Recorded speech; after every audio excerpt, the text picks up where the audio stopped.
नमस्कार लाडक्या बहिणींनो, ज्ञानगंगा चॅनलमध्ये आपले मनापासून खूप खूप स्वागत आहे. लाडक्या बहिणीसंदर्भात अतिशय महत्त्वाचा अपडेट समोर आला आहे.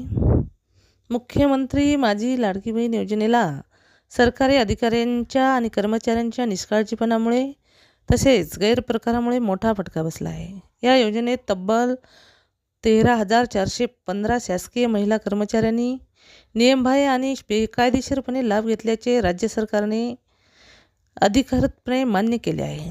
विधिमंडळाच्या पावसाळी अधिवेशनात उपस्थित झालेल्या एका प्रश्नाला उत्तर देताना राज्याच्या महिला व बालविकास मंत्री अदिती तटकरे यांनी ही धक्कादायक माहिती लेखी स्वरूपात सादर केली आहे. विधानसभेत सादर करण्यात आलेल्या माहितीनुसार या योजनेतील गैरप्रकाराची व्याप्ती मोठी आहे. योजनेचे नियम धाब्यावर बसवून अपात्र ठरणाऱ्या लाभार्थ्यांनी मिळून शासनाच्या तिजोरीतून तब्बल 165 कोटी रुपयांचा लाभ लाटल्याचा गंभीर मुद्दा विधानसभेत गाजला आहे.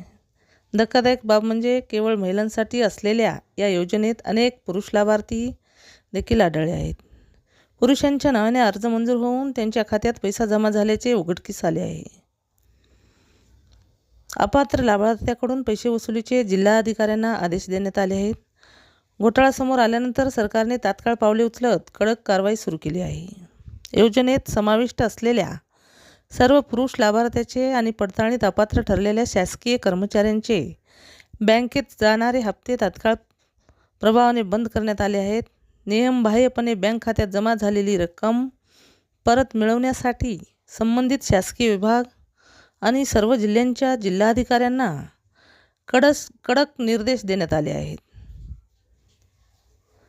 ज्या महिला लाभार्थ्यांनी अद्याप आपले केवायसी प्रमाणीकरण पूर्ण केलेले नाही अशा संशयास्पद खात्यांचा लाभही शासनाने तात्काळ थांबवलेला आहे.